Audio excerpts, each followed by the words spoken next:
Hello, and welcome to another update. In this one, we'll be covering the whole front line, starting out in the north by the Kreminna front, where here the Russian forces continue their attacks on the whole front line as they continue their attacks to the northwest and to the north of Kreminna, to the west of Kreminna, to the southwest of Kreminna, all in the direction of the Serebryansky forest area, as well as in the direction of the villages by the river line here to the west of Kreminna. Then we also see fighting in the Siversk front by Bilorivka, as well as by Verkhnoukamyansk, as the Russian forces try to capture these villages, and more specifically the heights here to the south of Bilorivka, as they will allow the Russian forces to attack in the direction of Serebryansky, Verkhnoukamyansk, and Siversk from this location. Which is why the capture and holding of Bilorivka for the Ukrainians is so significant, because it allows them to have this area which acts as a defensive position for this hill area here to the south of Bilorivka and Serebryansky. Then we move on to the Bakhmut front, where the fighting continues by the E40 highway south of Oryhova-Vasilivka, in the direction of Bahtanivka, or to the southeast of that, and in the direction of the 00506 road between Bakhmut and Chasiv Yar. Fighting continues to the northwest of the Bakhmut city, where the Russian forces continue their attacks in the residential area, as well as this area here to the west, as they continue attempting to take full control over the road's alley, as well as the areas surrounding it. Then in the central area, we see the Russian forces have managed to capture everything in the northern part, which leaves only the southwestern part to be Ukrainian held, which leaves the Russian forces with two options on this part of the front line. Either they increase their attacks here to the northwest of the city as they try to link up and cross the rail lines here to the north, which will allow them to cut off this residential area here in the north. And the second option is for them to redirect their forces to the southern axis and then just push through to have full control over the rail lines, after which they could concentrate their forces to the north and to the south to try and take it from these two directions instead of pushing through the rail lines. Fighting also continues here in the southern part as Russian forces are attacking from four different directions, from the south, the east, the northeast, and the north.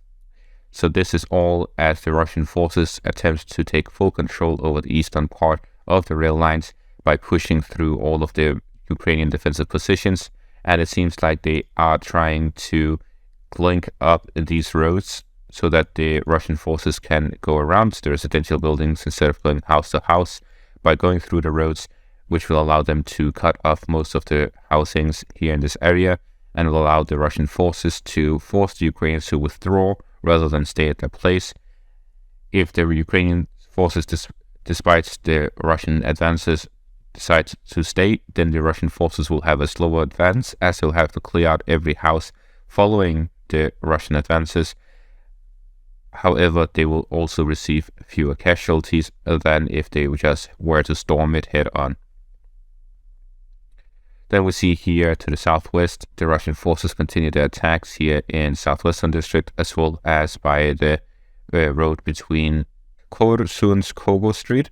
So the Russian forces are essentially trying to push westwards and completely cut off this road, and at the same time they're trying to capture this whole area, which will allow them to completely cut off all of these areas here. And most likely their goal is this driving school here to the west. Combining that with the license area in Marinka, the Russian forces would be able to get a lot of driver's licenses out of this war. Then we also see fighting continues here to the south of Ivanivske as Russian forces continue their attempts at taking control over this area. A quick interruption. Here you can see all my statistics, and as you can see, the age group is varying from all ages. The language is mostly English, there's a few also translates. The gender is heavily on the male direction, but most importantly, 65% are not subscribed. If we go further up, we see the different countries. We see United States, United Kingdom, Germany, Canada, India, and so on. But most importantly, Sunday is the day with the most amount of viewers on my channel on YouTube. What is my subscriber count? It is currently 91,886. That means we are less than 9,000 subscribers from 100,000 subscribers. We are exactly 8,114 subscribers from 100,000 subscribers. Help me hit 100,000 subscribers by hitting that subscribe button, and make sure to leave a like on the video to increase its reach and help me out with the algorithm. See, someone is listening to me already, so make sure to hit that subscribe button. If there's any reason you are not hitting the subscribe button, make sure to comment it down below so I can improve. And let's get back to the video. Then we have this drone footage from the 00506 road. This road has been nicknamed after it being the only road in and out of Bakhmut. It has now been named the Road of Death, and this video explains exactly why. So looking at this video, we can see exactly why it has gotten that nickname. If we look here, we can see that there is exactly 1, 2, 3, 4, 5, 6, 7, 8, 9, 10, 11, 12 vehicles that are either grounded or destroyed or damaged at the very least in this part of in the first frames of this video. We then move on to see a few more. There's another pickup truck right there, and there's a T-72 tank right there. So we see this many vehicles destroyed or grounded in this one frame. We also see that there's this one which was hidden behind the trees. So a total of 14 vehicles destroyed, damaged, or grounded in this part of the front line. And the insane use of civilian vehicles combined with armored vehicles and tanks. The Ukrainians are just using anything they can to go back and forth within this road. But that also means that when these civilian vehicles get hit by artillery strikes, then the Ukrainian forces will receive much higher casualties than if they were in a tank or an armored vehicle. So the Ukrainian forces are suffering a lot through this road as they try to continue supplying the city. This is why it makes no sense for them to continue holding the city, as the Russian forces will just continue demolishing all of their supplies and completely push them out of the city through these horrible supply situations. Then we move on to the Avdiivka area, where here the Russian forces continue their attacks west of Krasnoyarivka as they try to hold on to the railways that are here to the north of Avdiivka, which also decreases the supplies going in and out of Avdiivka.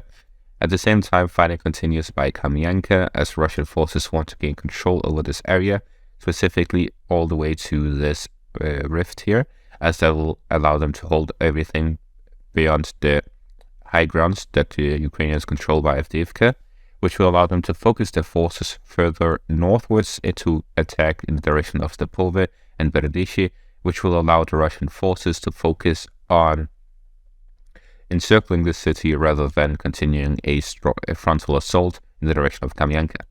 Then we also see fighting by Opytne in the direction of Avdiivka, and from Vodiane in the direction of Severine, as Russian forces attempt to take control over the fortified positions here to the south of these villages, which will allow them to attack the villages further north.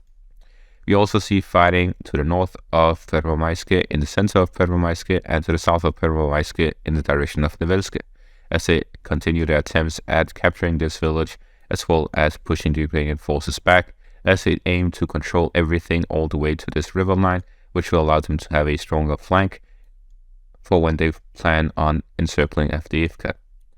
Then we see here to the southwest of Donetsk, the fighting continues in Marinka, to the north of Marinka, and to the south in the direction of Pobieda, as Russian forces attempt the same as they do in Pervomaiske. And as I mentioned, with the Department of Motor Vehicles and the driving school southwest of Bakhmut, we see that the Russian forces are now very close to getting their driver's licenses. Then we see here to the east of Novomikhailivka, fighting continues in this direction, as well as in the direction of Vuhledar, where the Russian forces attempt to improve their position and prevent any Ukrainian counterattacks in this area. And that is all for this update. Thank you all for watching and have a great day.